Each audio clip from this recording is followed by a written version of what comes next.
Bonsoir à tous. Donc on va pouvoir commencer après ce début un petit peu compliqué. Voilà. Hop, je vais mettre sur le diaporama. Voilà. Bonsoir à tous. Ce soir, nous allons aborder un sujet, un texte de Romains chapitre 12, le verset 1, « Offrir nos corps en sacrifice vivant à Dieu ». Alors, on va voir quelques notions en fait sur les sacrifices du Lévitique. Ça va être des notions que l'on ne va pas approfondir, on va lancer comme des pistes. Et au fur et à mesure de nos prochains partages bibliques, petit à petit, on va approfondir certains points, parce que c'est tellement profond, c'est tellement vaste, ça touche à tellement de choses qu'il est quasiment impossible de traiter le sujet sur une soirée. Et d'autant plus que je pense que, par exemple, pour traiter ce dont on va parler le plus ce soir, c'est-à-dire le sacrifice de l'Holocauste, et vous allez voir pourquoi je n'aime pas ce mot. Pour traiter l'Holocauste complètement, il faudrait au moins 3 ou 4 soirées. Tellement c'est riche et ça touche à énormément de choses. Là, on va juste survoler, passer rapidement sur pas mal de notions pour pouvoir comprendre ce texte de Romains, chapitre 12, verset 1, puisque l'apôtre Paul, c'était un érudit, c'était un homme extrêmement ancré dans la parole de Dieu, dans le judaïsme, donc il connaissait parfaitement l'Ancien Testament, évidemment, et donc c'est ce qui transparaît autour de ces écrits. Et on va voir qu'au niveau de Romains 12, 1, ça transpire tellement qu'en fait, il fait appel à énormément de choses en une seule phrase dans l'Ancien Testament. Et donc, c'est ce que nous allons essayer de voir ce soir ensemble. Je vous propose la première lecture, donc, Romains, chapitre 12, verset 1. « Je vous exhorte donc, frères, par les compassions de Dieu, à offrir vos corps comme un sacrifice vivant, saint, agréable à Dieu, ce qui sera de votre part un culte raisonnable. » Ce verset est surprenant, pour ne pas dire déstabilisant, parce que offrir nos corps comme un sacrifice, c'est la mort, c'est la souffrance, c'est la destruction. Donc offrir nos corps en sacrifice, ça fait quand même appel un peu à de l'ascèse, à une autosouffrance, et en plus il faudrait être content de souffrir, ça choque. Et en plus on a deux mots qui se suivent, un sacrifice vivant. Alors, un sacrifice, c'est mort, enfin, c'est la destruction, il n'y a plus rien. Donc il y a deux mots qui sont bizarres. Alors souvent dans les explications on a oui, mais c'est justement pour montrer que on dépasse la mort et qu'on est vivant et que c'est la vie. Bon. On va voir un petit peu ce qu'il en est. Saint, agréable à Dieu. Et là, ça fait appel à des tas de choses avec lesquelles on a du mal. Je dirais presque, en tant que chrétien, souvent on se force à se dire que si, c'est bien. En particulier, l'odeur agréable. C'est-à-dire que la viande qui grille au feu sur un autel, et en plus on lit le texte, et en plus c'est une odeur agréable à Dieu. Alors là, en général, c'est surprenant. C'est surprenant. C'est encore pire si on essaye d'imaginer la scène. Donc, ici, l'apôtre Paul, en fait, nous renvoie vers toutes ces images et une sorte de paradoxe permanent dans cette phrase avec tous ces mots. Et c'est ça que je voulais soulever ce soir pour un petit peu lever l'ambiguïté et voir qu'on est loin de cette image. Je vais employer un mot assez curieux, mais cette image chrétienne de l'Ancien Testament. En fait, on a christianisé, on a projeté une vision théologique chrétienne sur l'Ancien Testament et on en a oublié des racines profondes, prophétiques du judaïsme, ce que j'entends, c'est de la Torah et de la parole de Dieu, du Tanakh, et on a comme coupé les racines, parce que en tant que chrétien, le christianisme, je parle, les théologiens du christianisme, en fait, se sont crus à l'aise pour couper leurs racines avec l'Ancien Testament et partir dans une doctrine qui parfois est complètement déconnecter et décorréler des bases fondamentales que sont l'Ancien Testament. Donc commençons. Un sacrifice. Ce mot sacrifice, qu'est-ce qu'un sacrifice? Qu'est-ce qu'un sacrifice? Je prends la définition du dictionnaire. Je prends un dictionnaire, parce que là, si on prend un dictionnaire biblique chrétien, on va avoir déjà toutes sortes d'explications qui dépassent la définition, puisqu'on va essayer déjà de donner une explication à un mot avec la connotation qu'il a. Alors, si on a un dictionnaire, je dirais, de racines catholiques, on va tomber sur l'ascèse et l'autoflagellation, enfin la souffrance qui fait qu'on méritera encore un peu mieux le ciel. Si on a un dictionnaire qui est un peu protestant, on va tomber sur quelque chose qui va nous expliquer que c'est un effort permanent sur soi pour la sanctification. Donc, on a différentes choses. Donc, j'ai pris un dictionnaire neutre, j'ai pris un dictionnaire Larousse, Robert, voilà, et voir qu'est-ce que c'est qu'un sacrifice. Offrande à une divinité et en particulier immolation de victimes. Amener à la mort ou à la destruction l'offrande faite. C'est-à-dire que faites un sacrifice, ça veut dire que si c'est un animal, il va mourir. Et si ce sont des plantes, elles vont être brûlées, détériorées. Alors pas forcément totalement détruites, puisqu'il y a énormément de sacrifices qui sont mangés, qui sont consommés, en particulier dans les rites païens, mais aussi bibliques. Ça, on en reparlera peut-être après, à la fin. Donc ça, c'est la définition. Effort volontaire produit, peine volontairement acceptée dans un dessein religieux d'expiation ou d'intercession. En fait, c'est aussi ça, un sacrifice. C'est pas forcément que quelque chose qui est physique, mais ça peut être un effort. Donc on fait un sacrifice. On entend parfois des phrases j'ai fait des sacrifices pour mon travail, pour ma famille, pour mes enfants, enfin, pour mon conjoint. Enfin, donc on fait des sacrifices, donc un effort volontaire, voilà, ou une souffrance volontaire. On accepte cette souffrance parce que voilà, on veut le faire. Alors, dans un souci d'expiation, c'est-à-dire pour se faire pardonner. Donc là, par rapport au message de Jésus-Christ. Et il y a un petit problème, puisque là, ça ne va pas, parce que c'est un salut par grâce, donc on n'a pas à faire des efforts pour être pardonné. Et l'intercession, c'est pour obtenir quelque chose. Donc c'est comme s'il fallait faire des efforts pour obtenir. Voilà. Là aussi, il y a quelque chose qui ne va pas. Troisième sens du mot sacrifice, renoncement volontaire à quelque chose, perte qu'on accepte, privation, en particulier sur le plan financier. Un sacrifice. Pour acheter une maison, on fait un sacrifice, ou pour ceci ou pour cela, pour les vacances. C'est la définition de l'ascèse. En fait, pourquoi l'ascèse? Qu'est-ce que je lis quand je prends la définition dans le dictionnaire de l'ascèse? Se rattache principalement à la privation, aussi diverse soit-elle, justifiée par un dessein représentant la perfection vers laquelle le disciple veut ou doit tendre au cours de sa vie. Donc en fait, la notion de sacrifice correspond à la définition de l'ascèse. Or, on sait, nous, que dans le message évangélique, dans le message des évangiles et de l'apôtre Paul et des autres épîtres, l'ascèse est exclue. Elle ne fait pas partie. Il y a certes des recommandations sur des efforts qu'il y a à faire, mais on n'est pas dans l'ascèse. Est-ce que c'est un mot qui est dans la Bible? Ah, l'ascèse, non, c'est pas dans la parole, c'est pas dans la Bible.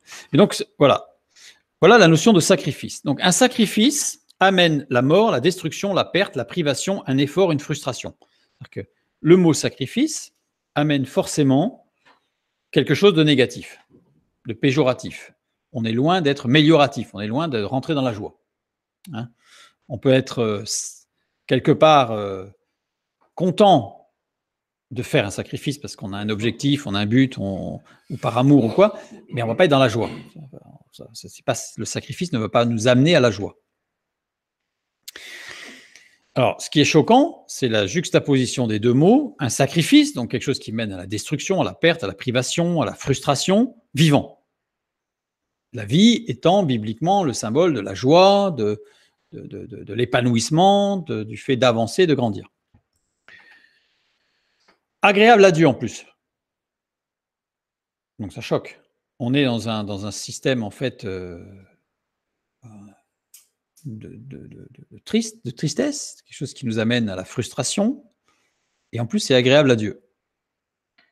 Donc là, on a un gros point d'interrogation. C'est surtout là-dessus qu'on va s'interroger. On va lire Romains chapitre 11, verset 6. Là, nous lisons « Or, si c'est par grâce, ce n'est plus par les œuvres, autrement la grâce n'est plus une grâce, et si c'est par les œuvres, ce n'est plus une grâce, autrement l'œuvre n'est plus une œuvre. » Là, j'ai le salut par grâce, on n'a pas d'effort à faire, on n'a pas à obtenir un peu plus de salut, un peu mieux, un peu plus grand, etc.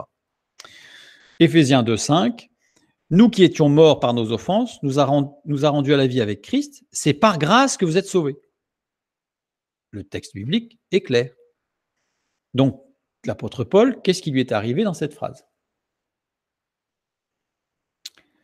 Alors, le mot sacrifice, en grec, dans la parole de Dieu, c'est tousia. Tousia désigne un festival. Tousia, dans la Bible, ça va être systématiquement la notion de sacrifice, à plusieurs endroits, chaque fois qu'il est employé. Si on prend des textes antiques, il s'agit d'un festival, d'une fête, d'une réjouissance. Fête durant laquelle, donc festival durant lequel, il y avait généralement des sacrifices. Mais tousia ne désigne pas le sacrifice, il désigne la fête durant laquelle il y a un sacrifice. Par extension, le terme a été utilisé pour désigner les sacrifices de la fête. La fête petit à petit, et on a vu la dérive un petit peu là, du terme, même dans les classiques grecs, où petit à petit, ce mot-là est venu à désigner, par extension, le sacrifice, mais pas la fête. Alors qu'en fait, ce mot désigne la fête. Donc c'est une réjouissance. Donc déjà, rien que d'avoir traduit par sacrifice, dans notre langue à nous, c'est tellement péjoratif le mot sacrifice, je pense qu'il faudrait changer de mot. Bon, après, la fête, il faudrait le définir, parce que faire la fête, ça a aussi un sens particulier chez nous. Donc on va le voir un peu après d'ailleurs, on va en parler un petit peu. Donc là, j'ai mis une référence, pour montrer que, parce que si vous prenez un dictionnaire, alors de grec moderne, alors on va vous dire que c'est le sacrifice, et si vous prenez un dictionnaire biblique, on va vous dire que c'est le sacrifice. Donc là, vous prenez plusieurs dictionnaires ou plus particulièrement des choses qui sont spécifiques sur les rites religieux de la Grèce antique pour les termes, je dirais, techniques, dont fait partie tousia. Et donc là, voilà la référence. Par les compassions de Dieu. Donc en fait, là, on a compris, ça y est, qu'il y avait une notion de fête, il y a une notion de joie. Par les compassions de Dieu, par dia. Dia, c'est-à-dire au travers d'eux. Littéralement, au travers des compassions de Dieu. Avec un sens spatial, temporel et de moyens d'action. Donc c'est vraiment la totalité. C'est-à-dire que dans le temps, dans l'espace, et comme moyen d'action, c'est les compassions de Dieu. Il n'y a que les compassions de Dieu qui peuvent amener la joie. Pas une musique, pas une émotion, pas même un témoignage de guérison ou extraordinaire, ce sont les compassions de Dieu. Avant tout. Pas avant tout, exclusivement. Avant le sacrifice. Qui amène, non pas le sacrifice, mais la joie. Les compassions, oiktirmos. Oiktirmos, endroit où réside la compassion, la source de la compassion. Donc c'est-à-dire que ce ne sont pas par les compassions que Dieu a données, mais ce mot-là désigne par le moyen d'action et la source de toute compassion. Il désigne par la source des compassions qui est Dieu. Dans cette phrase en grec, ça veut dire par la source des compassions, Dieu. Donc c'est par Dieu qui est la source de toute compassion. Alors là, on peut se dire, oui, alors le mot sacrifice encore, ça choque. Hein. Le sacrifice, je l'ai mis entre guillemets, parce que là, on a bien compris que le sens n'est pas tout à fait bon, dont il est question ici, est une fête, une réjouissance, avec comme base, comme sujet de réjouissance, un sacrifice. C'est-à-dire que c'était un festival durant lequel il y avait un sacrifice, et ce sacrifice faisait partie de la joie, c'était parce que les personnes qui allaient à ce rite religieux et qui voulaient adorer un Dieu, participer à ce rite, étaient réjouis et se réjouissaient du sacrifice qui avait eu lieu dans ce cadre-là. Et donc ici, le mot tousia désigne une fête, une réjouissance avec comme base, comme sujet de réjouissance, un sacrifice. Je lis Colossiens 1, 21 et 22. « Et vous qui étiez autrefois étrangers et ennemis par vos pensées et par vos mauvaises œuvres, il vous a maintenant réconciliés par sa mort dans le corps de sa chair pour vous faire paraître devant lui saint, irrépréhensible et sans reproche. » Le sacrifice, c'est Christ, évidemment. Expression de toutes les compassions de Dieu, évidemment. Et ce sacrifice, il est vivant. Et ce sacrifice est vivant. C'est le seul sacrifice, et on va voir après, même on va le définir encore plus précisément, c'est le seul sacrifice, celui de Christ, que l'on peut qualifier de sacrifice vivant. Parce que comme il est écrit dans Luc 25, deuxième partie du verset 4, « Pourquoi cherchez-vous parmi les morts celui qui est vivant ?» Christ est ressuscité, la mort ne l'a pas tenu. Donc, certes, non, c'est à la sortie dans le jardin de Gethsémani. Ah oui, non, c'est dans le jardin. Dans le jardin, pas de Gethsémani, mais dans le jardin dans lequel il est enterré, au tombeau. Hein. Pourquoi cherchez-vous parmi les morts celui qui est vivant? Parce qu'il est le sacrifice vivant. Il est le sacrifice vivant. Matthieu 9, 13. Allez et apprenez ce que signifie « Je prends plaisir à la miséricorde et non au sacrifice ». Car je ne suis pas venu appeler des justes, mais des pécheurs. Et là, le mot sacrifice, c'est encore tousia. Je prends plaisir à la miséricorde. On va voir pourquoi. Hein. Parce que justement, il y a un jeu là. Je prends plaisir à la miséricorde. Le mot miséricorde, éléos. Éléos, bonté ou bonne volonté envers le misérable et l'affligé, joint à un désir de l'aider. C'est en fait, je prends plaisir à la miséricorde. Dieu dit, je prends plaisir à un état d'esprit intérieur qui est tourné vers l'autre. Le but de la miséricorde est le salut, tourné vers celui qui est misérable et affligé, avec le désir de l'aider. Le but de la miséricorde est la sanctification.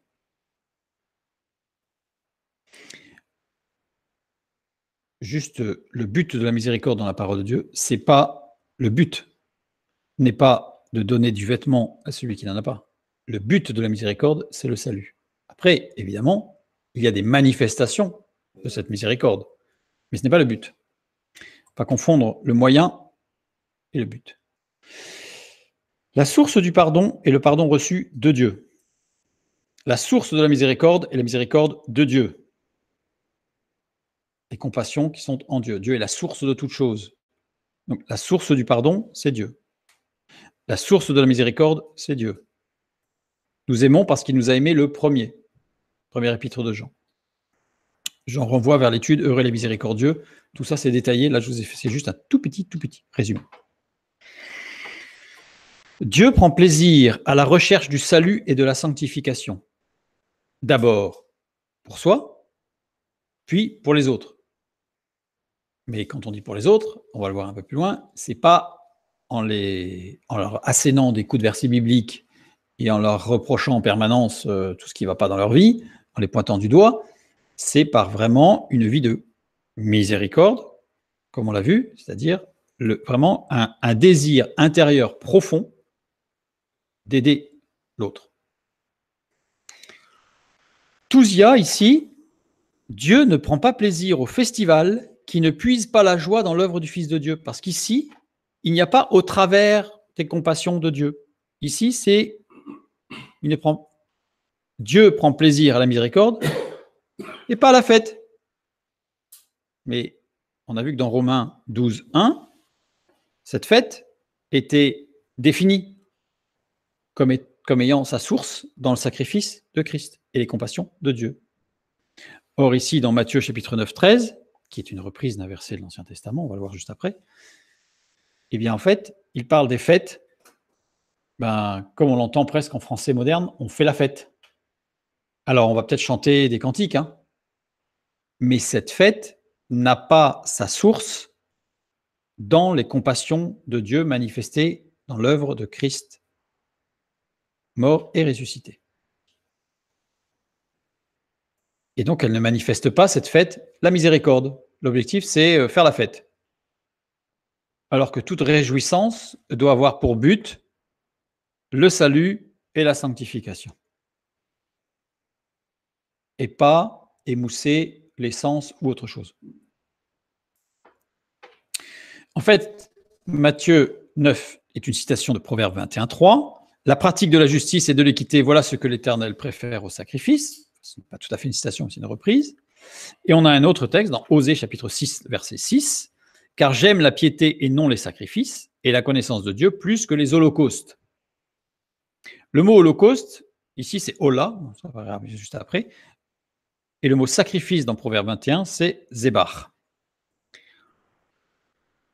Car j'aime la piété et non les sacrifices, zébach. Holocauste, hola. Le mot holocauste vient d'un terme grec dans la traduction de la Septante. Le mot holocauste n'est pas biblique.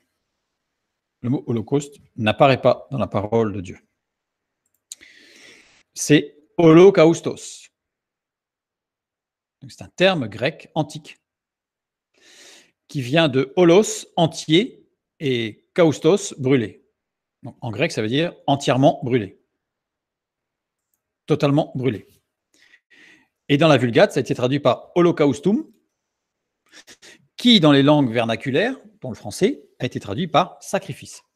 Alors que littéralement, il aurait plutôt fallu traduire par entièrement brûlé. Parce que ce n'est pas tout à fait un sacrifice. On va le voir, parce que par rapport au sacrifice, il y a une différence. Ça prête à confusion dans toute la lecture de l'Ancien Testament, et en particulier du Pentateuque. Tous les sacrifices se mangeaient, parce que, en fait, l'Holocauste est le seul qui ne se mangeait pas. On va en parler juste après. Et tous les sacrifices se mangeaient. Je vais dire même plus. Pour pouvoir manger de la viande, il fallait qu'elle soit sacrifiée à Dieu. Pourquoi? Ça, on va le survoler, mais c'est pour ça que je peux le dire tout de suite, parce qu'on va vraiment le survoler rapidement, mais on en parlera un peu plus quand on parlera justement de l'alimentation, et faut-il être végétarien ou pas, ça sera un autre sujet. Parce que tout vient de Dieu. Et, bibliquement, contrairement au rite païen, on n'apporte pas à Dieu le fruit de notre travail, littéralement. On rend à Dieu une partie de ce qu'il nous a donné. La position est totalement différente. Et on lui rend une partie de ce qu'il nous a donné en lui rendant grâce, en le remerciant de son don, et nous pourrons manger une partie de ce que nous lui avons rendu par les compassions de Dieu. Donc toutes les viandes qui étaient mangées étaient des viandes qui étaient sacrifiées, dans le sens où qui étaient offertes à Dieu, c'était une offrande. D'ailleurs, on verra que tous les sacrifices commencent dans leur définition par korban, korbanola, korban zebach, etc. Korban, c'est l'offrande. Donc, on offre à Dieu et on rend à Dieu une partie de ce qu'il nous a donné par grâce, pour le remercier. Il est fait pour le pardon des péchés. On va en parler un tout petit peu du sacrifice expiatoire. On va en parler tout à l'heure, du pardon, du sacrifice expiatoire. Donc, je veux vraiment mettre aussi là-dessus, parce que je vous dis, on survole, parce que je vais surtout m'arrêter sur l'Holocauste, pour comprendre ce que nous dit l'apôtre Paul, et on verra à la fin pourquoi. La différence fondamentale, parce que parfois on dit, ouais, le judaïsme, c'est comme les rites païens, il y a des sacrifices pour... Non. Dans les rites païens, on offre le fruit du travail de l'homme à un dieu, à une divinité, pour l'apaiser, pour obtenir quelque chose, pour lui faire plaisir. Alors que, bibliquement, quand on offre à Dieu, on offre ce qu'il nous a déjà donné, en fait. Mais par grâce, on lui rend ce qu'il nous a donné, une partie de ce qu'il nous a donné, en montrant que nous sommes conscients que c'est un don de sa part. Et on ne pouvait manger que ce qui avait été sacrifié. Je parle pour les animaux, pas pour les plantes, pas pour les végétaux. Et holocaustos, en grec, désigne quelque chose de particulier, terme désignant les sacrifices dans le culte chtonien de la Grèce antique, adressés à des divinités infernales ou telluriques, c'est-à-dire souterraines, par opposition aux divinités ouraniennes ou éoliennes, en grec, c'est-à-dire célestes. C'est-à-dire qu'en fait, holocaustos, donc holocauste, désigne spécifiquement dans les rites de la Grèce antique des sacrifices au Dieu des enfers. Vous comprenez pourquoi j'ai horreur de ce mot.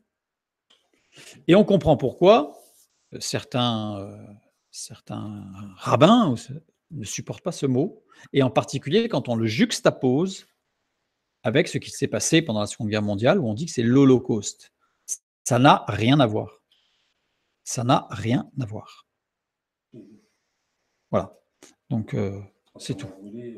Non, même pas, parce que c'est pas du tout la même chose. Donc, c'est le fait d'employer ce mot détourne ce qui s'est véritablement passé par rapport à la parole de Dieu dans cette période-là, par rapport au peuple de Dieu. Voilà. Je ferme la parenthèse par rapport à cette triste page de l'histoire. Donc, pour bien comprendre d'où vient le mot holocauste. C'est pour ça que dorénavant, quand je cite un verset où il y a le mot holocauste, je le laisse parce que voilà, parce que pour la lecture c'est plus simple. Mais dès que j'en parle, je parle plutôt de la hola. Non. Alors, qu'est-ce que l'Holocauste ? Qu'est-ce que l'Holocauste ? Donc, alors ça s'écrit de deux manières. Pareil, je ne vais pas voir pourquoi, dans quel cas ça s'écrit d'une manière et dans quel cas ça s'écrit d'une autre manière. Parce que je vous dis, ce que je souhaite, c'est arriver à la vie pratique pour nous. Qu'est-ce que l'Holocauste ? Lévitique chapitre 6, versets 8 et 9. C'est là qu'on a la définition même de l'Holocauste.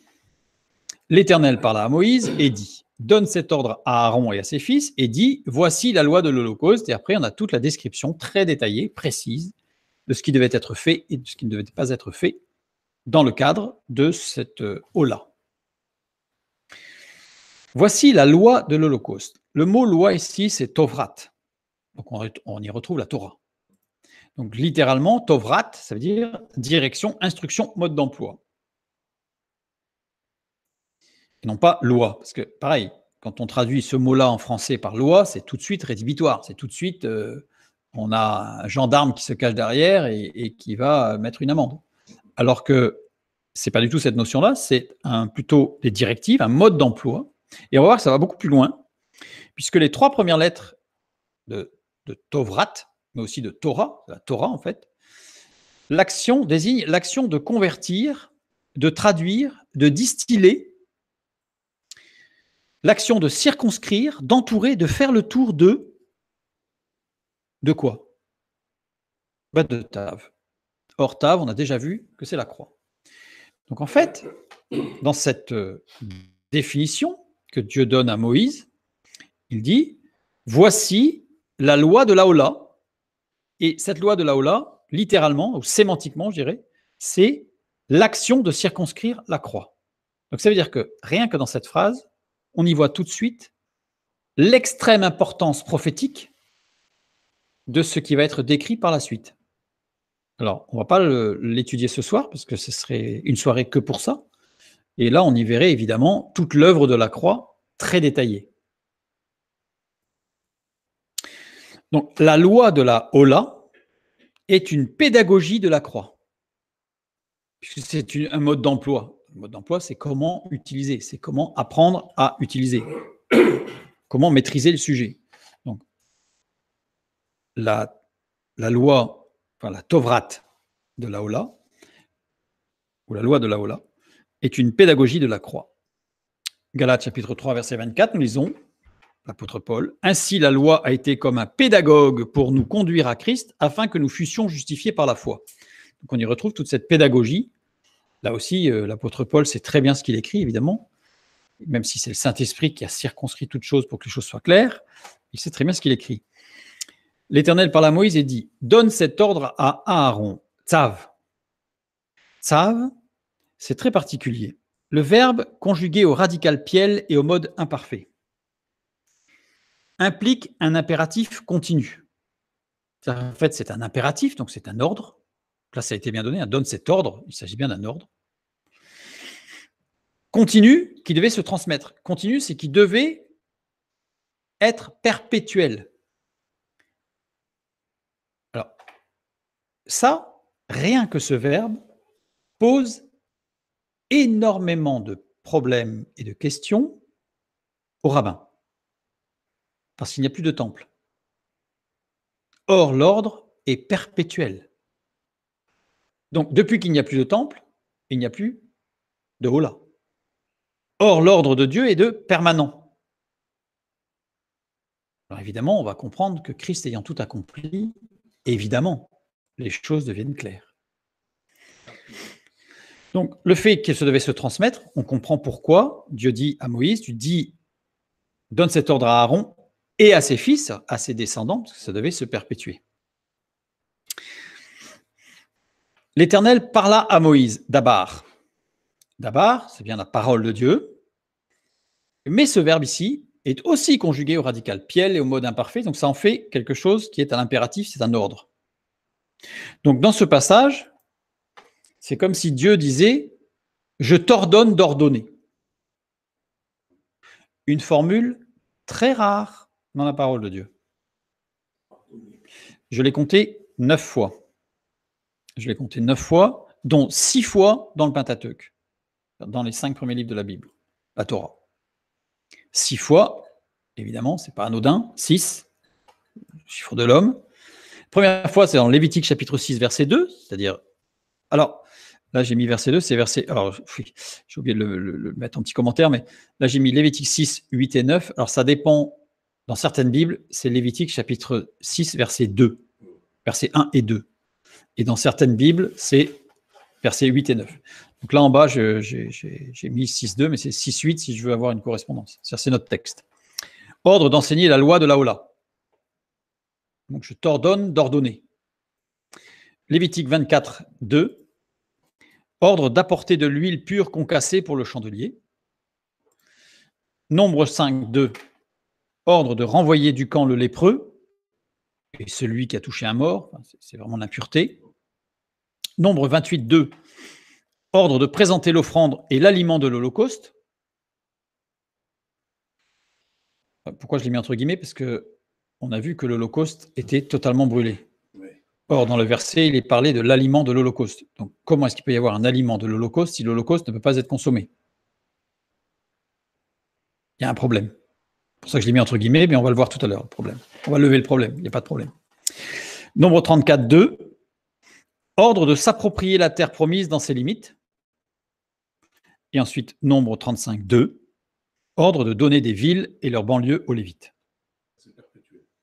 Tout ça, c'est perpétuel.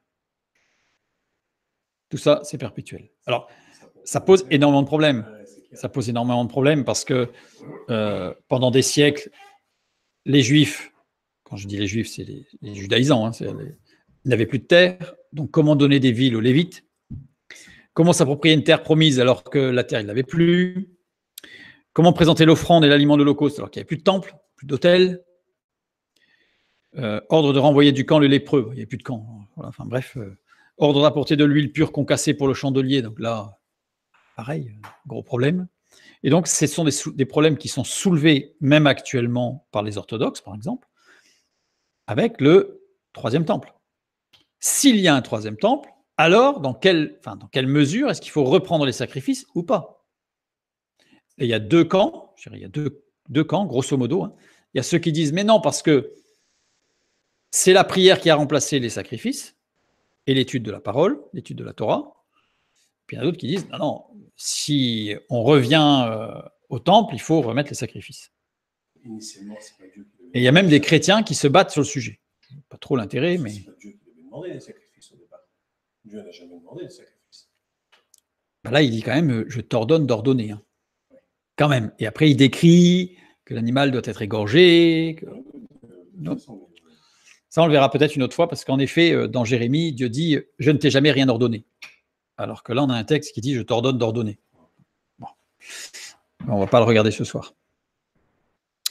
Ce qui est intéressant de voir, c'est qu'il y a 6 fois tzav. Et en fait, si on prend les 6 fois dans le Pentateuque, eh bien, cela définit prophétiquement et fondamentalement les 6 étapes de la vie chrétienne. La loi de la Ola, on va voir que c'est le sacrifice de Christ dans la vie. Ordre d'apporter de l'huile pure concassée pour le chandelier, c'est l'action de l'esprit et la lumière qui brille dans nos cœurs. Ordre de renvoyer du camp le lépreux, c'est prophétique de l'action de sanctification où on va renvoyer de ce qui est impur de nos vies, c'est la sanctification. Ordre de présenter l'offrande et l'aliment de l'Holocauste, on va voir ce que c'est tout à l'heure. Voilà. Ordre de s'approprier la terre promise dans ses limites, ben là c'est l'édification et là on rentre dans les promesses de Dieu et on se saisit des promesses de Dieu. Ordre de donner des villes et leurs banlieues aux Lévites, là c'est saisir par la foi la promesse de ce qui se passera après. Donc on a tout le déroulement, je dirais, des grands axes de la vie chrétienne qui se trouvent dans le Pentateuque au travers de ce mot tsav. Ce mot tsav. Plus je l'ai mis, parce qu'au départ je pensais parler des diacritiques et tout ça, mais voilà, on va s'arrêter juste, déjà c'est pas mal. Pour comprendre. Je continue avec qu'est-ce que l'Holocauste. Alors, la Hola ou la Ovla. L'Holocauste est une offrande apportée par les Kohanim 2 fois par jour. Les Kohanim, certains disent les prêtres, j'aime pas employer le mot prêtre, parce que le mot prêtre, tout de suite, ça catégorise. Puisque Kohanim, pluriel de Kohen, dédié, dévoué. C'est une offrande apportée par ceux qui sont dévoués et dédiés.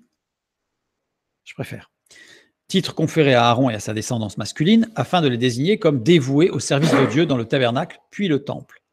Mais si je lis Apocalypse chapitre 1, verset 6, Christ est venu, et c'est lui qui a fait de nous un royaume des sacrificateurs pour Dieu son Père. À lui soit la gloire et la puissance au siècle des siècles. Amen. Nous sommes tous des Kohanim en Christ.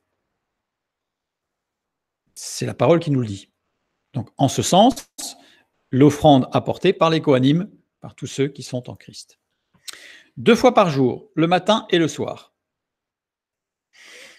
Toutes les activités, même spirituelles, se trouvent encadrées par la Hola. C'est-à-dire que dans l'Ancien Testament, si on prend la première chose qui devait être faite le matin, c'est la Hola. Ensuite, il y avait des sacrifices d'expiation, il y avait toutes sortes de choses qui se produisaient tout au long de la journée, c'est cadencé. Et la dernière action du soir, c'est la Hola. Donc ça veut dire que tout doit se passer entre ce sacrifice. Entre ces deux sacrifices, toutes les activités, qu'elles soient laborieuses, professionnelles, qu'elles soient familiales, qu'elles soient spirituelles, religieuses, tout doit se faire dans ce cadre. C'est une offrande perpétuelle, même sans le temple. C'est là que ça pose un problème. La seule offrande entièrement consumée sur l'autel, c'est la seule qui est entièrement, seule offrande animale, qui est entièrement consumée sur l'autel. Seule la peau de l'animal revenait au Kohen.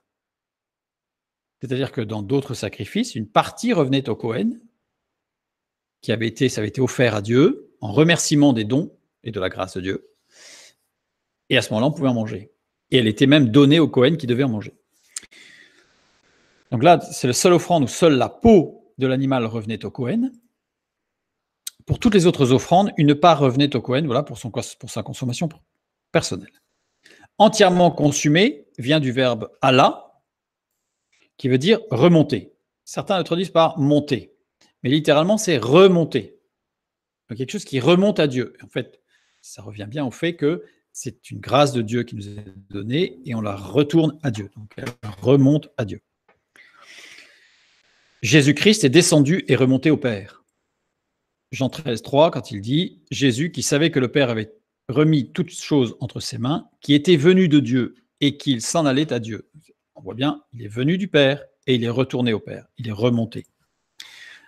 Seule la peau de l'animal revenait au Kohen. En Christ, donc c'est toujours cette eau-là. En Christ, nous revêtons une nouvelle nature. Galates 3, 27. Vous tous qui avez été baptisés en Christ, vous avez revêtu Christ. C'est le seul sacrifice avec lequel il y avait possibilité de se faire un vêtement. Donc de revêtir sa nudité, littéralement. Toute activité, même spirituelle, se trouve encadrée par la Hola. Christ doit être le commencement et la fin, l'origine et le but de toutes nos pensées et actions. Apocalypse 1,8. Je suis l'alpha et l'oméga, dit le Seigneur Dieu, celui qui est, qui était et qui vient, le Tout-Puissant. Il est l'alpha et l'oméga, le début et la fin. Et dans Philippiens 2,13, car c'est Dieu qui produit en vous le vouloir et le faire selon son bon plaisir. J'aime pas du tout cette traduction. Je l'ai reprise littéralement, mais j'aime pas du tout. Parce que son bon plaisir, c'est eudokia. Eudokia en grec, qui est formé de 2 mots. Eu, être bien, bon, faire bien ou bien fait. Et dokeo, dokeo qui veut dire juger à propos d'eux et qui est déterminé. Donc littéralement, eudokia, selon son jugement, bon et bien, pour faire le bien, qui est bien fait, et selon ce qui est déterminé, pour bon et bien, pour faire le bien, qui est bien fait. C'est-à-dire que, car c'est Dieu qui produit en vous le vouloir et le faire, selon son jugement, qui est bon, pour faire le bien, et qui sera bien fait, et selon ce qui est déterminé dans son plan. Parce que quand on traduit par son bon plaisir, ça fait un peu le caprice de Dieu. Alors que littéralement, eudokia veut dire beaucoup plus loin, c'est qu'il a un plan et qu'il fait tout parfaitement parce qu'il est capable, lui seul, de juger de toute chose pour que toute chose soit aboutisse au bien dans son plan, à ce qui est déterminé. Employé 9 fois, ce terme grec eudokia dans l'Ancien Testament, dans les Septante, et qui désigne maître de tout. Il est maître de tout, c'est-à-dire que ça désigne la souveraineté de Dieu. Dieu est souverain de toutes choses, il maîtrise toutes choses, rien ne lui échappe, et tout est fait selon, justement, son dessein souverain. Quelques remarques sur le sacrifice d'expiation, puisque là, on en a parlé de la Ola, et là, comme tout à l'heure, tu disais, Frédéric, oui, mais il y a le sacrifice pour le pardon des péchés. Lévitique, chapitre 6, verset 25. Parle à Aaron et à ses fils et dit, donc là, il n'y a pas ordonne d'ordonner, hein, puisque le sacrifice d'expiation, c'est véritablement quelque chose qui est libre de chacun, hein, puis on va voir, oui, c'est pas très festif. Voici la loi du sacrifice d'expiation. C'est dans le lieu où l'on égorge l'Holocauste que sera égorgée devant l'Éternel la victime pour le sacrifice d'expiation. C'est une chose très simple. Alors, on va juste survoler rapidement. Sacrifice d'expiation, aratat. Aratat. Offrande apportée par celui qui a péché. Remarquez qu'on n'a pas la notion à chaque fois de sacrifice. On a une offrande apportée. C'est-à-dire que par la foi, il saisissait qu'il était pardonné.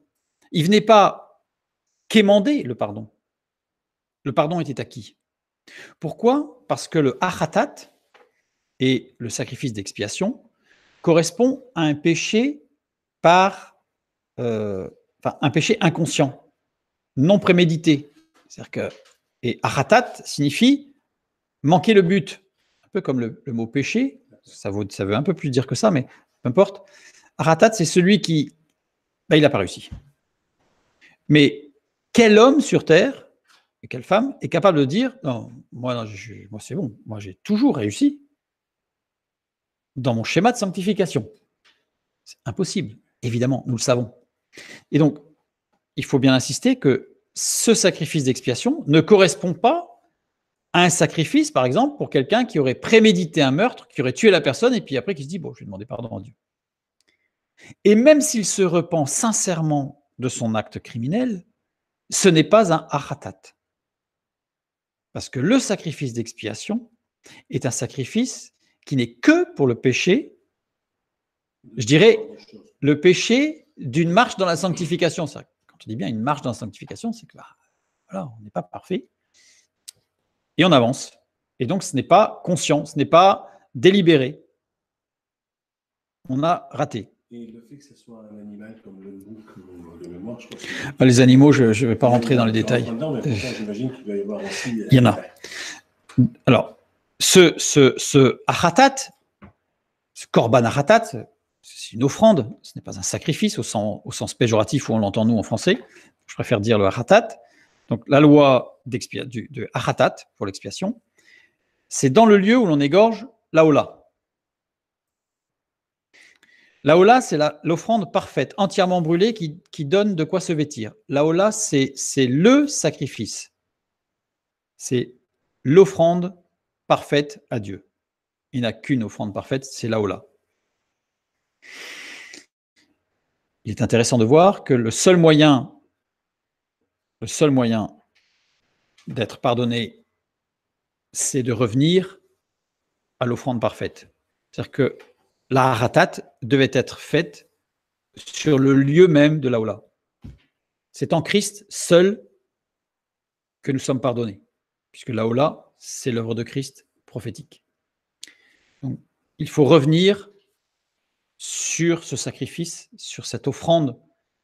J'aime beaucoup ce mot offrande, parce que Dieu, le Christ, quand on parle de sacrifice du Christ, on a l'impression que le pauvre ne pouvait pas faire autrement.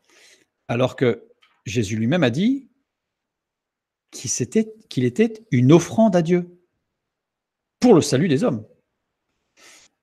Parce qu'il était conscient, il a accepté, mais pas de contre-cœur. C'était une offrande à Dieu. Il est parti de Dieu, il est revenu à Dieu. C'est une chose très sainte que le sacrifice, la haratat. Le retour de celui qui a fauté est très saint. Alors, je vais pas il faudrait le détailler, mais ce que l'on voit quand on étudie la haratat, c'est qu'il n'y a pas dans toute la description, il n'y a pas les saints, ceux qui sont super forts, quoi, les TTS, les très très spirituels, les gens qui quand il y a de la neige, ils ne laissent pas de traces, vous voyez, ils ont les pieds qui ne touchent pas par terre, tellement ils sont purs, ces gens-là. Et les autres qui rament, quoi. Non, il y a ceux qui sont dans une dynamique de sanctification et les autres. Pas du tout la même chose. C'est pas du tout la même chose. Dieu est seul juge du retour et des phases de retour du pécheur. Et Dieu respecte le retour du pécheur. Dieu protège le retour du pécheur. Et d'ailleurs, si on regarde bien tout le contexte de la haratat, celui qui reçoit le sacrifice de la haratat de celui qui a péché doit protéger celui qui a péché parce qu'il ne doit pas être pointé du doigt. D'ailleurs, c'est pour ça qu'il est dit qu'il sera égorgé devant l'Éternel. Dieu respecte l'intimité de chacun. C'est-à-dire que ce sacrifice-là, il n'est pas public. Il est personnel, dans l'intimité avec Dieu. Notre marche de sanctification ne doit pas être étalée et en aucun cas, quelqu'un ne doit pointer du doigt, toi, tu as fait ceci, toi, tu as fait cela. Il peut venir nous voir en aparté pour nous exhorter, évidemment. Ça, évidemment, nous avons tous à nous exhorter les uns les autres. Et vous voyez ce que je veux dire, c'est que c'est vraiment quelque chose qui se fait dans l'intimité. Au même titre que les miracles. Aujourd'hui, il y a des mouvements qui aiment faire monter sur l'estrade des gens ou au micro qui ont eu des miracles, et puis alors là, on y va, on en fait passer une quinzaine, une vingtaine, et puis alléluia, alléluia, des trucs, des fois, ça n'a rien à voir, mais c'est pas grave, et on enflamme. Bibliquement, le miracle est quelque chose qui est personnel et qui est de l'ordre de l'intime. Remarquez que Jésus, quand il faisait un miracle, il disait « Chut, va offrir le sacrifice qui va bien, ne dis rien à personne. » Remarquez que la veuve Élisée, quand la veuve a manqué d'huile, il lui a dit quoi? Tu prends les vases de tes voisins, tu t'enfermes chez toi, tu fermes la porte. C'est de l'ordre de l'intime, le miracle. On peut être amené à en témoigner des miracles que Dieu a fait dans nos vies. Bon, d'abord, il faut un certain temps pour qu'on les digère, c'est-à-dire qu'on ait aussi compris l'œuvre de Dieu au travers de ce miracle. Et c'est quelque chose qui se fait dans l'intimité. Ce n'est pas quelque chose que l'on déploie comme ça à tout va. Je ferme la parenthèse. Maintenant, on va parler de l'odeur agréable des sacrifices à Dieu. Parce que ça, c'est la viande qui grille. Sur un barbecue, on peut imaginer que c'est pas trop mauvais, c'est même très bon. Mais griller jusqu'à ce qu'il n'y ait plus rien, un animal sur... Sans avoir été vidé avant qu'on en lit, etc. Voilà, ouais, ça saigné. Il a été saigné avant. Voilà, mais il n'est pas vidé, il y a les viscères, etc. Donc il faut que ça chauffe, et ça forcément, l'odeur n'est pas des plus exquises. Et pourtant, c'est écrit que c'est une odeur agréable à Dieu. Alors, première mention de cette odeur agréable, à la sortie de l'arche après le déluge. Donc on est avant l'établissement, du Lévitique. Vaïkra. Genèse 8, 21. L'Éternel sentit une odeur agréable, et l'Éternel dit en son cœur, je ne maudirai plus la terre à cause de l'homme, parce que les pensées du cœur de l'homme sont mauvaises dès sa jeunesse, et je ne frapperai plus tout ce qui est vivant comme je l'ai fait. Alors, là aussi, j'ai horreur de cette traduction, parce que là, on dit qu'on a l'impression que, tout d'un coup, Dieu dit, oh, Dieu, ça sent drôlement bon dans le coin. J'ai faim. Et puis il se dit, ah bah puisque ça sent bon, je vais. Enfin, bon, on a compris qu'il y a quelque chose qui ne va pas. Si je remets les mots dans l'ordre, l'Éternel sentit une agréable odeur. Je vous allez voir pourquoi, parce qu'au niveau de l'hébreu, ce sera plus facile. Le mot qui est traduit par une agréable odeur, c'est Ani-Roar. Ani-Roar, le tout début, la première lettre A, enfin le E avec le vocable, la voyelle A, donc c'est A, c'est-à-dire le là. Donc ça veut dire l'Éternel sentit l'agréable odeur. Déjà, ce n'est pas une agréable odeur comme ça, tout d'un coup. Il y en a une bien spécifique, celle de Noé. Dieu l'attendait, je dirais là. Hein, voilà. Et la fin du mot, eh bien, dans les Septante, ça a été traduit par Tousia. Vous vous rappelez le mot que Paul a utilisé dans Romains 12, 1, la fête, le festival. Noé, dans ce sacrifice, c'était la fête. Il faut imaginer quand même que Noé, il a passé 1 an dans son bateau, et ça a secoué quand même. Hein. C'était le déluge, c'était pas la montée des eaux tranquille. C'était le déluge. Donc, et là, il est rendu à la vie. Il revient à la vie. Il revient sur la terre ferme, Noé. Donc c'est la joie, et il exprime sa reconnaissance et sa joie, d'où la traduction de Tousia en grec, dans les Septante, de ce mot, donc niroir. Donc Tousia, le festival, durant lequel il y avait généralement des sacrifices, mais ce n'est pas le sacrifice. Donc ce que l'Éternel a vu, c'était cette joie. Odeur, Reyar. Reyar, la construction, la racine, ça veut dire l'arôme, quand on parle des sens. Mais ça veut aussi dire un état d'esprit, une renommée, quand on parle d'une perception de l'esprit. Donc il y a les deux sens possibles. Le verbe sentir, ici, l'Éternel sentit, c'est rouar. Rouar. Rouar, c'est le même mot, mais on l'appelle dénommé, c'est-à-dire qui n'est plus un nom mais un verbe, que celui qui désigne l'Esprit de Dieu. Donc on voit bien que c'est du domaine de l'Esprit. Et rouar veut dire sentir, ressentir. Ressentir quelque chose. Conjugué au radical ifil et au mode imparfait. Mode imparfait, c'est-à-dire que l'action est continue, inachevée, répétée, prolongée. Ça ne peut pas être le sacrifice, parce que le sacrifice, il n'est pas continu, prolongé et répété en permanence. Il n'est pas continu, le sacrifice. Donc ça veut dire qu'on s'adresse bien évidemment à un état d'esprit, une renommée de Noé, qu'il a gardé. Une joie, la reconnaissance, au travers des compassions de Dieu. Ce que nous avons lu dans Romains 12. L'expression « odeur agréable » n'est associée qu'à une seule offrande. Pas toutes, pas quelques-unes, une seule. Laquelle, à votre avis? Une offrande entièrement consumée, qui ne profite à aucun homme mais à Dieu seul. C'est-à-dire que l'offrande qui est entièrement consumée donc, par le feu ne profite à personne, puisque personne ne peut rien en retirer, il ne reste plus que des cendres. Et donc, à chaque fois qu'il y a le mot « une agréable odeur », ça concerne une offrande entièrement consumée. Tu le retrouves dans la traduction Ola.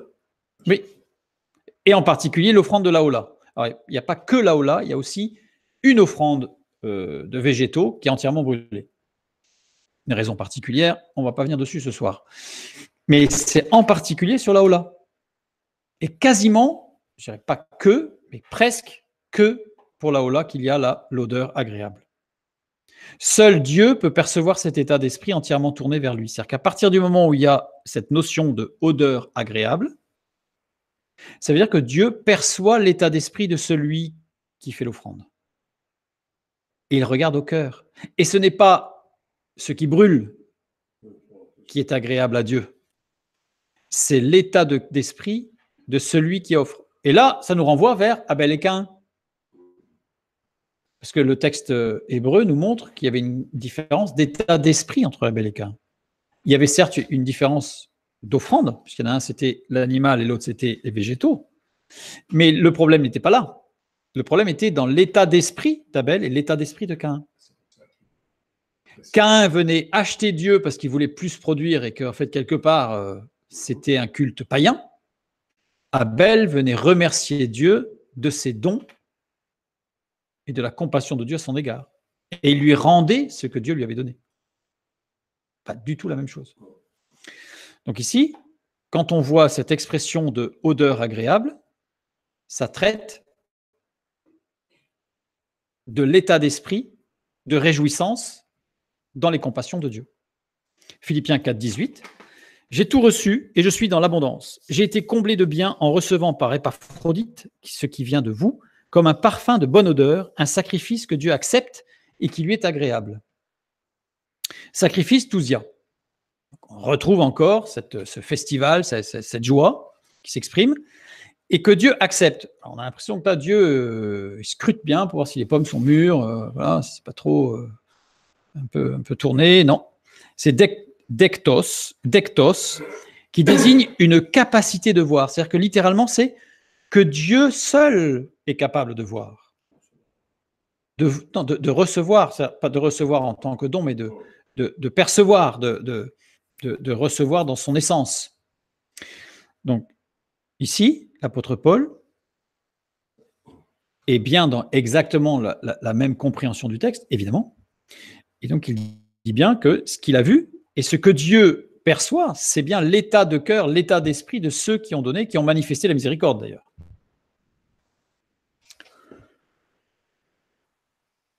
Je fais juste encore une petite parenthèse, parce que plusieurs fois, on m'a posé la question sur la souffrance animale. Puisque quand même, le sacrifice, on égorge, c'est pas... voilà. Donc, on va faire juste une petite diapo rapide, puisque en introduction, je dirais que tous les textes bibliques, bien avant les lois et les associations de défense des animaux, bien avant, dès le départ, la Bible a mentionné qu'on ne devait pas faire souffrir un animal.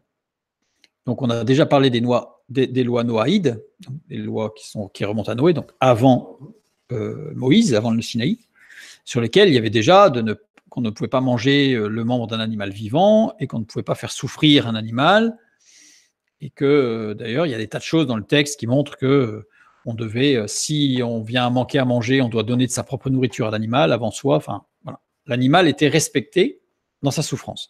Mais pour le sacrifice, ça pose un problème. Ça pose un problème. Alors, lors de la mise à mort de l'animal, y a-t-il souffrance? Alors, les associations vont vous dire que absolument, c'est atroce. Il faut absolument, c'est atroce. Qu'il faut, voilà, la viande cachère, c'est comme la viande halal, c'est atroce. Énorme différence, on va le voir. Lors de la shéita, c'est l'acte d'égorger de l'animal. Les carotides de l'animal sont sectionnées. Ça fait partie des choses fondamentales, nécessaires au sacrifice de l'animal. Le cerveau n'est plus irrigué. C'est-à-dire qu'à partir du moment où les carotides sont sectionnées, il y a 2 carotides, une de chaque côté, à partir du moment où les carotides sont sectionnées, le cerveau n'est plus irrigué. À partir du moment où le cerveau n'est plus irrigué, l'animal meurt. Mais il y a un delta T, c'est-à-dire qu'il y a un certain temps. En fait, et c'est ce temps-là, en fait, qui amène la souffrance. Et pendant ce temps-là, voilà, il y a la souffrance.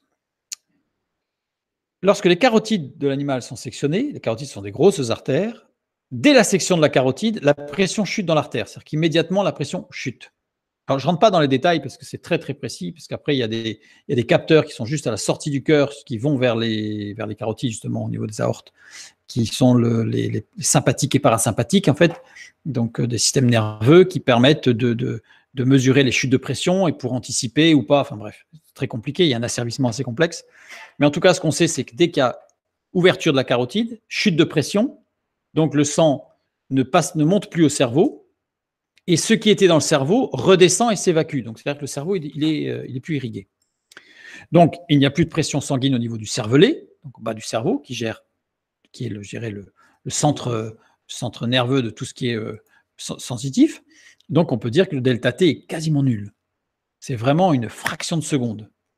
À partir du moment où il y a la rupture de carotide, fraction de seconde après, le cerveau n'est plus irrigué, le cervelet, ça s'arrête. Donc, immédiatement, plus aucune sensation, donc pas de souffrance. Donc là, on se dit, c'est bon. C'est bon.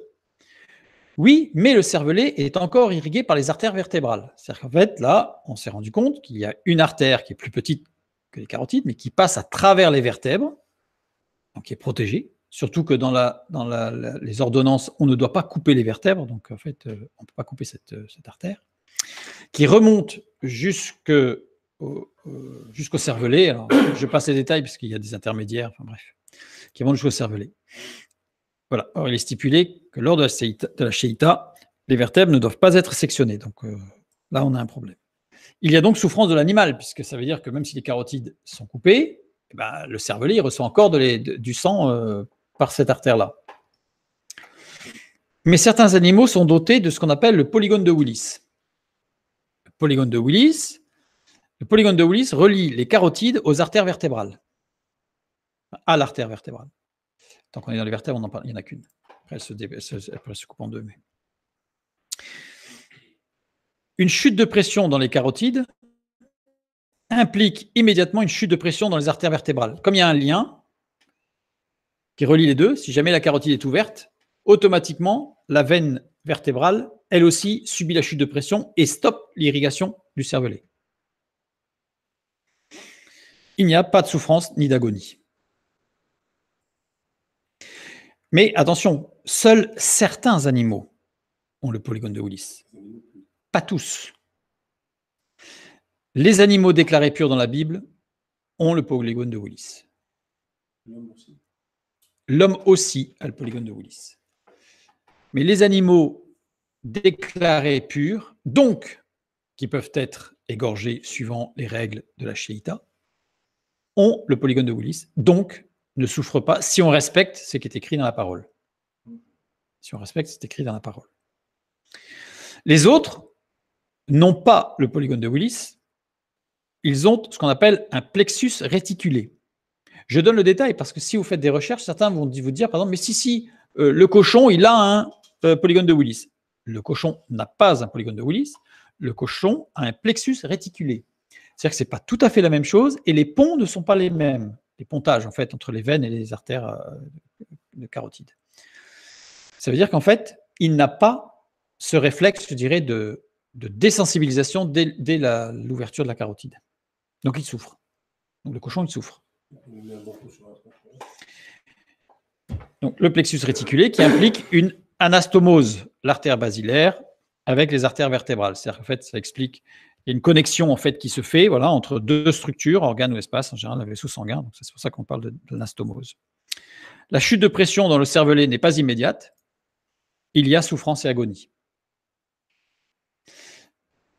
Dans le Coran, les animaux déclarés qui peuvent être égorgés, il y a certains animaux qui sont des animaux qui ont le polygone de Willis, mais il y en a beaucoup qui n'ont pas le polygone de Willis.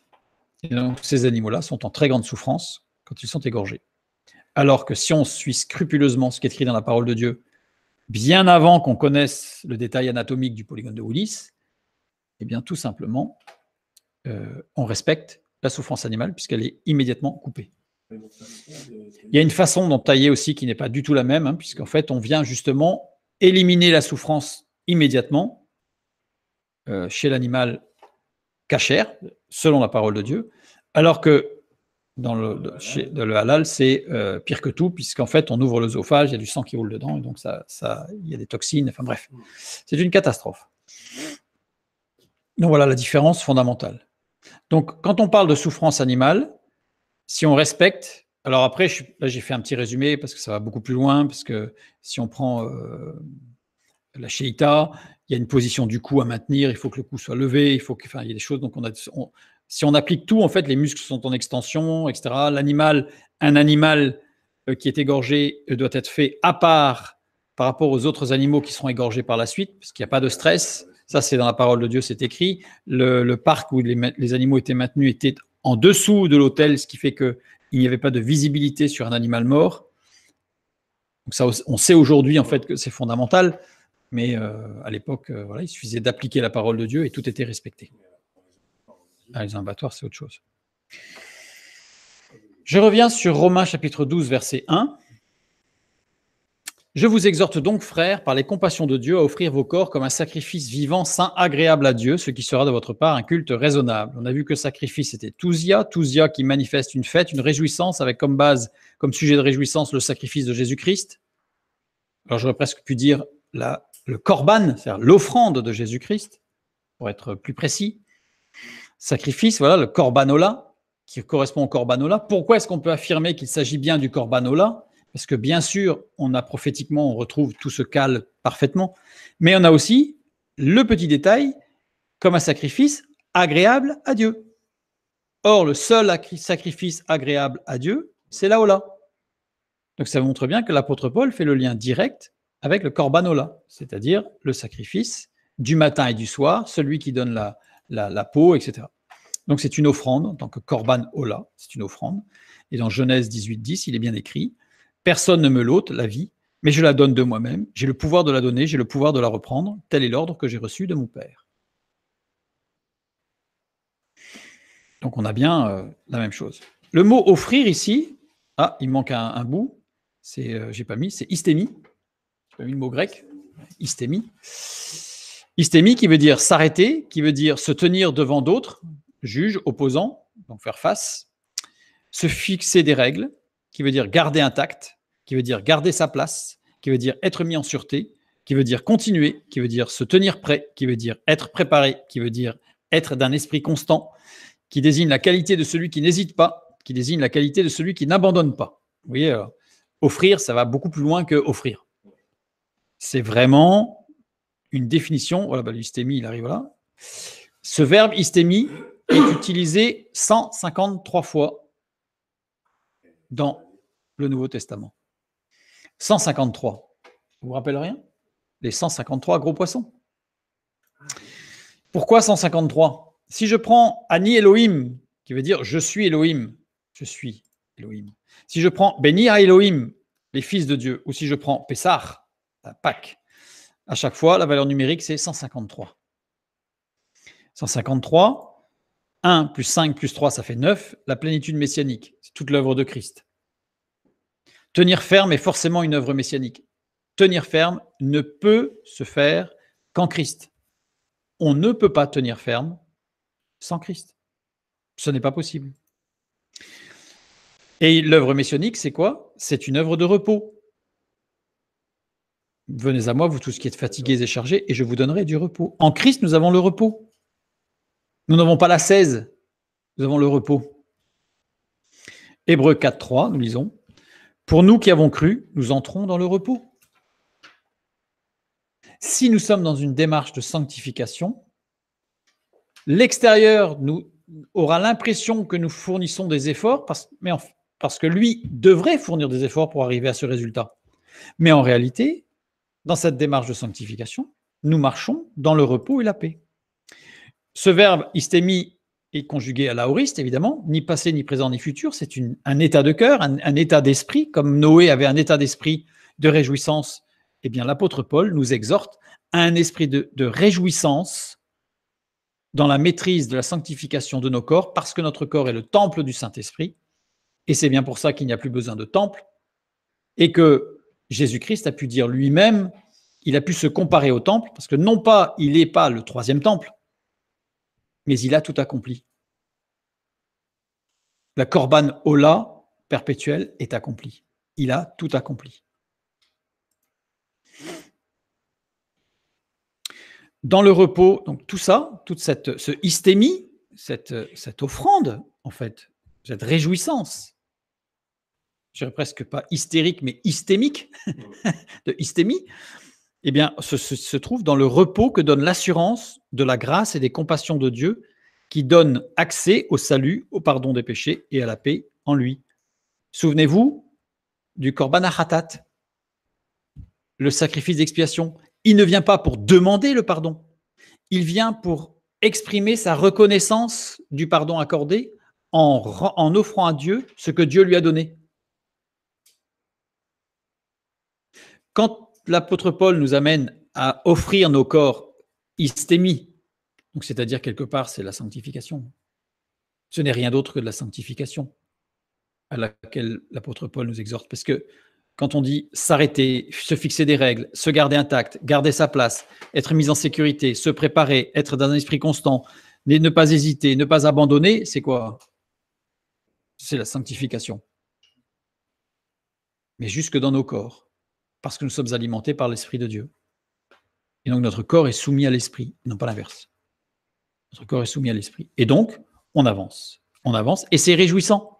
Et c'est ce que l'apôtre Paul veut dire. Donc, cette traduction française nous amène quelque chose de plutôt tristouné, plutôt un sacrifice, l'ascèse, frustration, etc. Alors qu'en fait, l'apôtre Paul exprime totalement autre chose. L'apôtre Paul exprime la reconnaissance, la joie, la dynamique au travers des compassions de Dieu et de l'œuvre de Christ, qui est le korban ola perpétuel. Une fête, n'oublions pas, dans une relation d'intimité et de discrétion avec et en Dieu. C'est pas youpi tralala à fond. C'est la joie qui s'exprime dans une intimité avec Dieu et dans une relation discrète avec Dieu.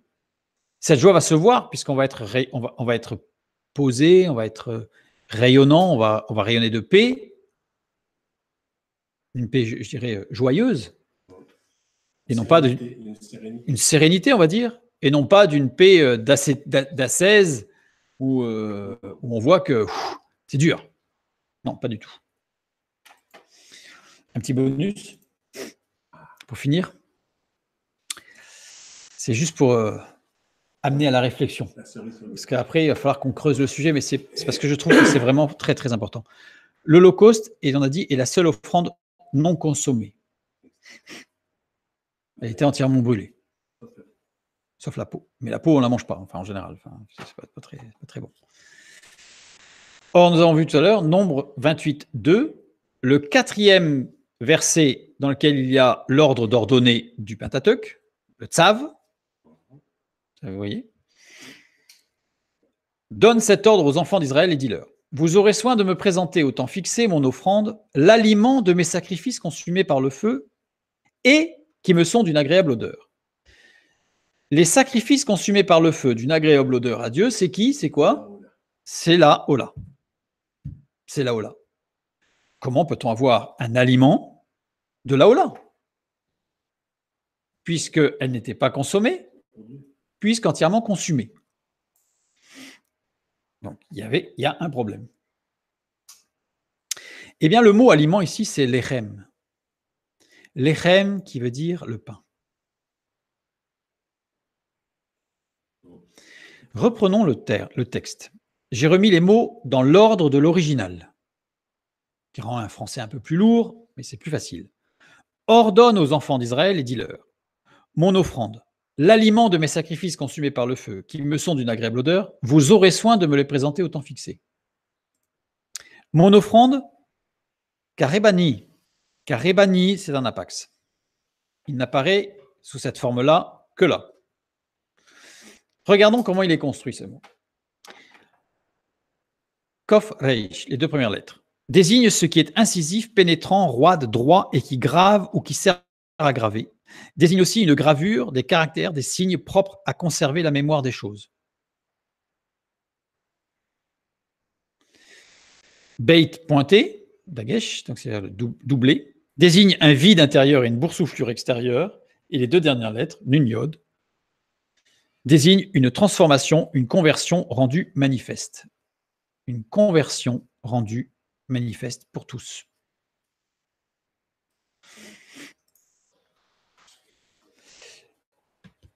Ce qui est incisif et pénétrant, c'est quoi?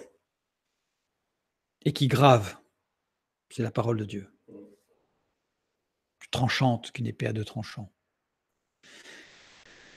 Les signes propres à conserver la mémoire des choses, c'est ce que la parole de Dieu appelle l'intervention de Dieu. Il y a la parole de Dieu, il y a notre conscience, notre vécu, nos expériences, que Dieu gère depuis tout le temps, puisque c'est lui qui est maître de toutes choses.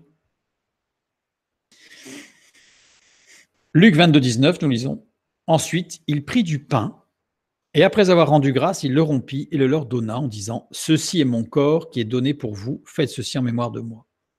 Il est le korban ola. ce corban-là n'était pas consommable, puisqu'il était entièrement consumé. Mais prophétiquement, dans Nombre 28.2, Dieu dit, le pain du corbanola, alors à l'époque, dans le Lévitique, ça ne voulait rien dire. Le pain du corbanola. C'est un animal qui était brûlé. Donc c'est pour ça que ça a été traduit par l'aliment de. Mais même là, ça ne voulait pas dire grand-chose. Tout cela s'explique au travers de la Sainte Seine. Le pain est le signe. Le pain est le signe de ce qui s'est passé. Ceci est mon corps. Faites ceci en mémoire de moi. Or, Karébani, dans sa construction, c'est ce qui est propre à conserver la mémoire des choses. Faites ceci en mémoire de moi. Le pain. Donc c'était juste un petit bonus pour le petit clin d'œil, c'est que la Sainte Seine, en fait, est une commémoration du sacrifice de Christ, bien sûr, lequel est le corban ola, perpétuel, parfait, et tout est accompli. Et tout est accompli. Et donc la Sainte Seine, donc mon offrande, c'est-à-dire le signe, et là il est parlé du signe au même titre que vous demandez un signe, au même titre que Jonas est resté 3 jours dans le ventre du poisson, le signe du Fils de l'homme, c'est qu'il restera 3 jours au sein de la terre. Donc il y a un signe, des signes marquants de l'œuvre de Christ. Donc ces signes-là ont été gravés, nous avons la parole de Dieu, et il nous a laissé le pain, l'aliment du korban ola, comme sacrifice, comme offrande, au travers des compassions de Dieu, pour le salut de quiconque croit en lui. Que Dieu vous bénisse et à bientôt.